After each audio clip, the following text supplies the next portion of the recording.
जब कोई इंसान कत्ल करता है तो वो चाहता है कि वो उस केस में ना फंसे, कत्ल करके निकल जाए। वो एक परफेक्ट मर्डर की प्लानिंग की कोशिश करता है और बहुत सारे केसों में लोग बच भी जाते हैं और बहुत सारे केसों में वो पकड़े जाते हैं। जनरली वो लोग पकड़े ही जाते हैं, लेकिन एक परफेक्ट मर्डर प्लानिंग ये होता है कि जिसमें अगर वो कातिल जो है पकड़ा ना जाए। लेकिन अगर कोई प्लानिंग करने वाला उसी फील्ड से जुड़ा हो, जैसे कि कोई फॉरेंसिक फील्ड से जुड़ा हो, कोई पुलिस लाइन से जुड़ा हो, चाहे कोई अगर कत्ल कर रहा है गैस सिलेंडर से, गैस कंपनी से जुड़ा होगा, उससे उसका मर्डर करना हो, चाहे किसी फील्ड का प्रोफेशनल आदमी अगर वो जुड़ा हो और वो मर्डर करता है, तो वो चाहता है, वो सोचता है कि मैं बच जाऊंगा, उसे पूरा विश्वास होता है, लेकिन बहुत सारे केसों में फंस भी जाता है। ऐसा ही एक मामला दिल्ली में घटा, जिसमें कातिलों ने सोचा होगा कि हमने तो परफेक्ट मर्डर प्लानिंग की है, और शायद उसने परफेक्ट मर्डर प्लानिंग ही की थी, लेकिन एक छोटी सी गलती ने उस अभेद खोल दिया। दिल्ली में भी एक कत्ल हो जाता है। एक लड़का जिसका नाम राकेश कुमार मीना, जो कि बीटेक की पढ़ाई कर रहा था, यूपीएससी की तैयारी करने के लिए आया था। वो बीटेक की पढ़ाई करने के बाद आईएएस बनना चाहता था। उसके कई लड़कियों के संबंध थे। वो लड़कियों का वीडियो अपने मोबाइल में बना के रखता था और लोग, लड़कियों को जानकारी नहीं होती थी, लेकिन इसी बीच एक और उसकी गर्लफ्रेंड आती है जिसका वीडियो वो बनाता है और वो लड़की को पता चल जाता है। वो लड़की उसे बार बार कहती है कि वीडियो डिलीट कर दो, लेकिन वो लड़का बात नहीं मानता है। कुछ दिन बाद एक घटना को अंजाम देता है जो कि मौत के रूप में होती है, और कातिल सोच रहे थे कि इस मौत के बाद वो बच जाएंगे, लेकिन वो बचते नहीं है।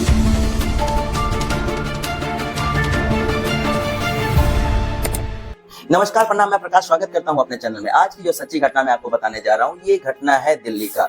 दिल्ली का एक इलाका है गांधी विहार। 5 या 6 अक्टूबर के सुबह के आसपास में, 5-6 अक्टूबर का जो सुबह होता है, उसमें पुलिस के पास एक कॉल आता है कि गांधी विहार में एक फ्लैट में एक आग लग गई है, बहुत चौथी मंजिल पे भयंकर आग लगी है। पुलिस की टीम आती है, फॉरेंसिक टीम आती है, साथ में दमकल का जो टीम आता है वो भी आते हैं। सब लोग वहां पहुंचते हैं और सब पहुंचने के बाद देखते हैं आग सच में भयंकर लगी है। पुलिस की टीम और जो आग बुझाने वाली टीम होती है वो आग बुताते हैं बाहर से। उसके बाद फॉरेंसिक की टीम अंदर घुसती है। अंदर घुस के जब देखती है तो अंदर का नजारा ही पूरा काला काला धुआं है। लेकिन उसी बीच एक कुर्सी पर एक शख्स की लाश मिलती है। वो शख्स एक इंसान होता है। अब उस चीज के बारे में सोशल मीडिया पे वायरल हो ही जाती है और पुलिस की टीम जो होती है सब लोगों से पूछताछ करना स्टार्ट करती है। उसके मकान मालिक ने फोन किया था, जब उसको बुलाया जाता है तो मकान मालिक कहता है कि इस लड़के का नाम राकेश कुमार मीना है, जिसकी उम्र लगभग 32 या 33 साल है।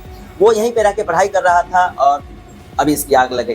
पहला नजारा तो वही लग रहा था कि ये दुर्घटना हुआ, सिलेंडर ब्लास्ट किया हुआ था। सबने देखना स्टार्ट किया, एसी तो ब्लास्ट नहीं है, लेकिन सिलेंडर था, वहां पे सिलेंडर ब्लास्ट किया हुआ था। अब पुलिस ने ये सोच लिया कि हाँ ये एक हादसा है।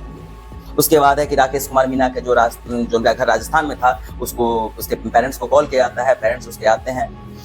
इसी बीच पुलिस जो है सबको पोस्टमार्टम के लिए भेज देती है और जब उसके गार्जियन जब आते हैं तो वो कहते हैं कि शायद वो रो के, उनका बुरा हाल था, लेकिन कहते हैं कि ये एक हादसा नहीं, मुझे लग रहा है किसी ने मारा, ये एक मर्डर।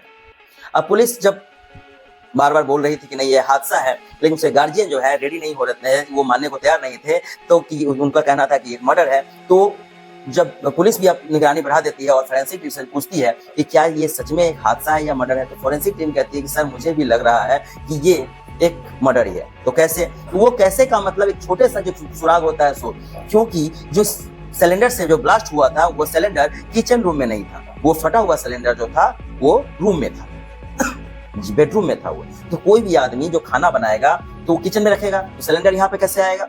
तो ये एक शक हो जाता है। अब पुलिस की टीम जो चौकन्नी हो जाती है, उसकी भी कान खड़े हो जाते हैं, वो सर्च करना स्टार्ट करती है। फोरेंसिक टीम भी सर्च करना स्टार्ट करती है, क्योंकि दरवाजा पहले अंदर से बंद था। तो कोई भी आदमी, जब दरवाजा अंदर से बंद था तो बाहर का आदमी कैसे जा सकता है? तो इसमें सोच रहा था कि किसी ने सिलेंडर ला के रखा हो, खोल दिया हो हंसी मजाक में, या फिर दरवाजा जो फिर गौर से देखा जाता है तो दरवाजे का एक साइड एक जाली टूटा हुआ था, उस जाली से हाथ डाल के दरवाजे को बंद किया गया था। अब पुलिस को समझ में आ जाता है कि नहीं, पुलिस को पूरा शक जो है यकीन में बदल जाता है कि ये एक हादसा नहीं है, ये एक परफेक्ट मर्डर की प्लानिंग की गई थी, लेकिन एक छोटे से सुराग ने इसका क्लू खोल दिया। अब पुलिस जांच पड़ताल करना स्टार्ट करती है, वहां के सीसीटीवी कैमरा खंगालना स्टार्ट करती है। जब सीसीटीवी कैमरा खंगाला जाता है तो पता चलता है कि 5 तारीख को रात के लगभग 8:30 बजे के आसपास में उसके फ्लैट में, उसके कमरे में 2 लोग दाखिल हुए थे। 2 लोगों का चेहरा ढका हुआ था। पुलिस समझ जाती है कि यही कातिल होंगे। अब पुलिस जो अपना सीसीटीवी कैमरा फिर से आगे बढ़ाना स्टार्ट करती है। पहले पूछती है लोगों से कि इसमें से किसी को जान रहे हैं, तो वो बोलते हैं कि नहीं। फिर सीसीटीवी कैमरा जो बढ़ाती है कि ये लोग निकले किस समय तो लगभग रात के 2:45 के आसपास में, 5 और 6 तारीख की रात में, एक लड़का सबसे पहले तेजी से भागता है, बहुत तेजी से भागता है। उसके बाद है कि कुछ देर बाद 2 लोग और निकल के आते हैं। मतलब गए थे 2 आदमी, निकल के 3 आदमी, एक जो भाग के गया था और 2 आदमी और। अब पुलिस जो इस चीज का सीसीटीवी जो फुटेज है लोगों को दिखाना स्टार्ट करते हैं कि आप लोग इसको जानते हैं। सब लोग जो पूछा जाता है तो सब लोग तो मना कर देता है, लेकिन तो मकान वाले कहते हैं कि ना इसको तो मैं जानता हूँ, ये एक लड़की है। दरअसल जो तीसरा इंसान था वो लड़की था, वो गई नहीं थी पहले, वो बहुत देर पहले से उस मकान में थी। ये लड़की है, इस लड़की का नाम अमृता चौहान है। अमृता चौहान जो पहले इसी फ्लैट में रहती थी, इसी लड़के के साथ रहती थी। ये बात जब निकल के सामने आती है तो पता चलता है कि ये लड़की उस लड़के राकेश मीणा के साथ लिविंग में रह रही थी, उसके साथ बिना शादी के रह रही थी। ये सब बातें निकल के सामने आती है। अब पुलिस अमृता चौहान को ढूंढना स्टार्ट करती है। उसके मोबाइल पे कॉल किया जाता है पर उसका मोबाइल जो है स्विच ऑफ, उसका लोकेशन ट्रैक नहीं हो पा रहा था। उसका सीडीआर निकाला जाता है, सीडीआर से पता चलता है कि इस लड़के के साथ लगभग 3-4 महीनों से कंटिन्यू जुड़ी हुई है और कंटिन्यू बात कर रही है। और ये भी पता चलता है कि वो लोग एक साथ ही रहते हैं, एक पति पत्नी की तरह, जो कि शादी नहीं हुई थी। पुलिस उसे घर का एड्रेस निकलवाती है, मोबाइल के सिम से पता चलता है तो उसका घर जो होता है मुरादाबाद का एक कटहर करके एक एरिया होता है, वहाँ की रहने वाली थी वो। अब पुलिस उस चीज के बारे में उसके घर पे पहुंचती है, मुरादाबाद पहुंचती है पुलिस को लेके। तो वहाँ के लोकल पुलिस को लेके जब पहुंचती है तो वो वहाँ घर पे नहीं रहती है। लेकिन अजीब ही बात सुनने को मिलता है। उसके घर के गार्जियन, उसके माता पिता कहते हैं कि मेरी बेटी का पिछले 1 साल से मेरा कोई रिश्ता नहीं है, मैंने अपने जायदाद से बेदखल कर दिया है, क्योंकि उस लड़की अमृता चौहान का, उसकी बेटी का एक बुरा ही कैरेक्टर है। उसकी अमृता चौहान जो बेटी होती है वो गलत नेचर की लड़की थी, वो एक बहुत ही गंदी लड़की थी। उसके पिता कहते हैं उसका कैरेक्टर बहुत ही बिला था, कैरेक्टर साफ। पिता उसके बार समझाते हैं, कोशिश करते हैं, बहुत समझाते हैं, लेकिन जब वो नहीं बात मानती है तो उसके पिता जो है उसको जायदाद से बेदखल कर देते हैं, उसको अपने आप से हटा देते हैं। वो अलग ही रहती थी, तो वो दिल्ली में ही रहती थी, अपने माँ बाप से नहीं रहती थी। उसका कैरेक्टर बहुत ही खराब कैरेक्टर था, ये उसके पिता कहते हैं। अब पुलिस यहाँ चली आती है, फिर ढूंढना स्टार्ट होता है, लेकिन कहीं कोई सुराग नहीं। धीरे धीरे करके समय बीत रहा था। ये घटना घटी 6 तारीख को, लेकिन 10 या 12 दिन तक कोई सुराग नहीं मिलता। अचानक ही 18 तारीख को दिल्ली का एक एरिया है छतरपुर से उस लड़की अमृता चौहान का लोकेशन मिलता है। पुलिस की टीम वहां पहुंचती है और उसे पकड़ के लेके आती है। पुलिस अपने तरीके से पहले पूछताछ करती है, पहले तो नॉर्मली जो पूछताछ होता है करती है, लेकिन वो जवाब नहीं देती। जब पुलिस अपने तरीके से पूछताछ करना स्टार्ट करती है तो लड़की जो एक बात बताना स्टार्ट करती है। तो वो लड़की कहती है कि हाँ, दरअसल उसी ने उसे मारा है और उसके 2 साथियों के साथ मिलकर मारा है। 2 साथी का नाम होता है सुमित कश्यप, और एक सुमित कश्यप का एक दोस्त होता है संदीप, उसके साथ मिलकर मारा है। तो क्यों? तो ये घटना की कहानी जो होती है शुरुआत दरअसल 3-4 महीने की पहले की बात है। जुलाई के महीने में वो एक नोएडा के कॉर्पोरेट कंपनी में एक इंटरव्यू देने के लिए गई थी अमृता चौहान। वहीं पे उसकी मुलाकात 32 साल का जो राकेश मीणा होता है, राजस्थान का रहने वाला, उससे मुलाकात होती है। वो हैंडसम था दिखने वाला लड़का। वो इस बात से वो लड़के अनजान थे कि इसके पास पहले से 3-4 या 5-10 गर्लफ्रेंड है, और इस लड़के को भी जानकारी नहीं थी कि उसके पास गर्लफ्रेंड है। दोनों में बातचीत हो जाता है, शुरुआत होती है, बातचीत होता है, नंबर का आदान प्रदान होता है, फ्रेंडशिप प्यार में बदल जाता है। उसको प्यार क्या कहें, हवस ही कह सकते हैं, क्योंकि लड़की भी उसी तरह की, लड़का भी उसी तरह का। तो वो उसके संपर्क में आ जाती है और एक दिन वो विचार करते हैं कि दोनों एक साथ रहें। तो लड़की इस लड़के के साथ लिविंग में रहना स्टार्ट कर। लड़की तो ढीली थी कैरेक्टर की, लड़का भी तो इस टाइप का था। लड़के के बारे में आपको मैं और बताऊंगा जिससे क्यों उसका लड़का कैरेक्टर खराब था। तो उसके साथ रहना स्टार्ट कर देती है। तो लड़की का कहना है कि उसके साथ रह रही थी, पति पत्नी की तरह बिना नाजायज हर काम करती थी, वो हर सुख दुख हर प्रदान करती थी, शारीरिक संबंध बनाती थी। तो चुपके से उसका वीडियो बना लेता है। इस बात की जानकारी उसे हो जाती है। तो जब उसे पूछती है कि क्या तुम मेरा वीडियो बना रहे हो, तो वो लड़की कहती है कि, लड़का कहता है कि नहीं, मैं वीडियो नहीं बना रहा हूँ। हालांकि मुझे लगता है कि लड़की को इस वीडियो के बारे में जानकारी रहा होगा। फिर मैं अपनी बात बता रहा हूँ कि जानकारी रहा होगा और लड़की का किसी और लड़के के साथ संबंध फिर से हो गया होगा, तो लड़के ने धमकी दिया होगा कि तुम अगर उसके छोड़ के ऐसा नहीं करोगे तुम्हारा वीडियो वायरल कर देंगे। ऐसा भी हो सकता है। लेकिन लड़की के बातों में चलते हैं तो लड़की कहती है कि वो वीडियो बनाया था और मैंने जब बोला कि वीडियो मैं डिलीट करो तो वीडियो डिलीट नहीं कर रहा था और मेरे साथ धमकी वायरल करने की धमकी दे रहा था, जबकि मैं उसके साथ ही रह रही, ऐसा लड़की ने बताया। लेकिन उसे बहुत बुरा लगा कि उसका वीडियो बनाया। तो फिर जब वो बात नहीं मान रहा था तो अपने दोस्त जो होते हैं, उसका पहला प्यार जो मुरादाबाद का रहने वाला सुमित कश्यप, उसको फोन करती है कि मेरे साथ ऐसा सब हुआ है। वो मुरादाबाद पहुंचती है। मुरादाबाद फोन से बात करने के बाद जब मुरादाबाद पहुंचती है तो उसका दोस्त उसके साथ लेके आते हैं। और ये पूरी जानकारी जब सुमित कश्यप को हो जाता है कि मेरा वीडियो डिलीट करवाओ चाहे कुछ और करवाओ, तो सुमित कश्यप अपना एक दोस्त जिसका नाम संदीप कुमार होता है, पुलिस लाइन में नौकरी कर रहा था, साथ ही सीजीएल की तैयारी कर रहा था अपने बेहतर भविष्य के लिए, तो उसका हेल्प लेता था। संदीप भी इसका हेल्प करने को तैयार हो जाता है। संदीप कहता है कि चलो उसको डराएंगे धमकाएंगे, मैं पुलिस वाला हूँ, डराएंगे धमकाएंगे, उसका वीडियो ले लेंगे, चाहे लैपटॉप लेके उसका नष्ट कर देंगे। अब ये लोग पहले से फोन से बात करते हैं, लेकिन फोन पे वो कहता है राकेश मीणा कि मैं वीडियो डिलीट नहीं करूंगा, चाहे मैं वीडियो नहीं दूंगा।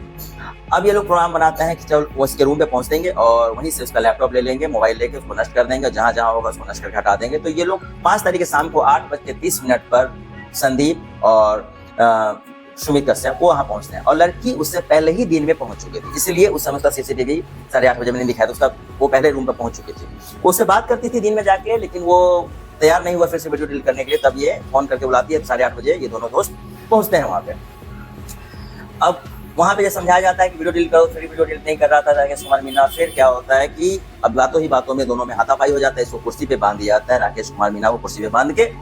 अब उससे वीडियो डिलीट के साथ कुछ मारपीट भी होती है, क्योंकि फोरेंसिक ये पोस्टमार्टम रिपोर्ट में आया, कुछ मारपीट आया और रिपोर्ट में ये भी चीज आया था उसने गलत दबाया था। तो ये लोग जो बात है तो उसका उस समय चिल्लाने लगता है कि अगर तुम यहाँ से नहीं जाओगे, मुझे टॉर्चर करोगे तो मैं चिल्लाऊंगा।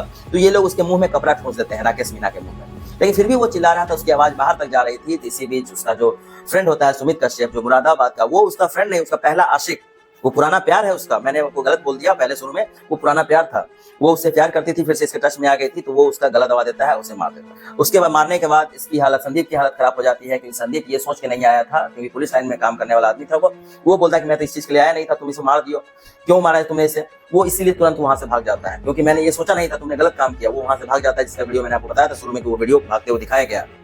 तो उसके बाद है कि अभी सोचे कि ये एलपीजी से जुड़ा हुआ है और वो लड़की फोरेंसिक में की पढ़ाई कर रही थी, इसको सोच रहे थे इस मर्डर को एक परफेक्ट मर्डर प्लानिंग में तब्दील करते हैं और एक हादसा से दिखाते हैं। इसके लिए वो सिलेंडर अंदर से लेके आते हैं और किताब, जितने रूम में किताब होते हैं, किताब को रख के एक बेड बना देते हैं और बेड पे उसको लिटा दिया जाता है और उसके बाद उसको जलाया जाता है। बेड मतलब उसके चारों से कुर्सी के चारों साइड रख दिया जाता है, लिटाया नहीं जाता है। और सिलेंडर जला के सिलेंडर का गैस खोल देते हैं और एक जगह कहीं से लाइट जला के वो लोग भाग जाते हैं। थोड़े देर में जब वो भाग जाते हैं तो सिलेंडर थोड़ी देर बाद ब्लास्ट कर जाते हैं। इसी की आवाज़ पड़ोसियों ने सुनी थी और पड़ोसियों ने जब पुलिस को फोन करके बताया था।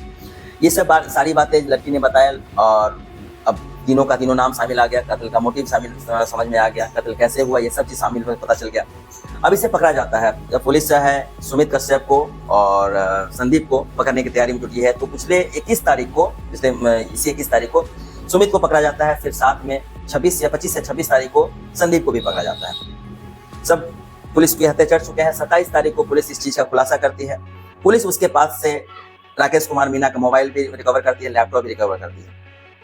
राकेश कुमार मीना के मोबाइल में लगभग 15 से ज्यादा लड़कियों के अश्लील फोटो और वीडियो थे। वो लड़का भी, मैंने पहले ही कहा था, वो लड़का राकेश कुमार मीना भी दूध का धुला हुआ नहीं था, वो भी बहुत ही गंदा इंसान था। वो लड़कियों के साथ गलत काम करता था और ये लड़की भी तो मानते चली इसके प्यार में पड़ गई। लेकिन ये लड़की भी, इसके जब गार्जियन ने इसको एक्सेप्ट नहीं किया था, गार्जियन इसे घर से भगा दिया था, तो ये लड़की भी सही नहीं थी। लेकिन राकेश कुमार मीना का कैरेक्टर भी बहुत ही ढीला था। उसका पुलिस ने सब कुछ रिकवर कर लिया, लैपटॉप, मोबाइल, सब कुछ रिकवर करने के बाद इस पे चार्जशीट बनाया गया। 27 तारीख को पुलिस ने इसका खुलासा किया, चार्जशीट दायर हुई। अब इस पुलिस तीनों को पकड़ के ले जा चुकी है। ये घटना घटी, सोशल मीडिया पे काफी वायरल हो गया। ये सब घटनाएं जो है ना, कहते हैं ना, दुश्मनी का 3 या मार या किसी की मौत होती है ना, वो जो मारा जाता है 3 चीजें ही होती है, जड़, जोड़ू और जमीन। जड़ मतलब पैसा, जोड़ू मतलब ये लड़कियां और जमीन मतलब जमीन। तो सबसे ज्यादा यही मैटर होता है, ये लव अफेयर का, ये सब मैटर्स के कारण ही ज्यादातर होते हैं। चलिए, ये कहानी घटी, कहानी अच्छी लगी, मैंने सुनाया। और आपको कैसी लगी इस कहानी के बारे में जरूर कमेंट करके बताएं। मेरे चैनल को लाइक करें, शेयर करें, सब्सक्राइब करें। जय हिंद।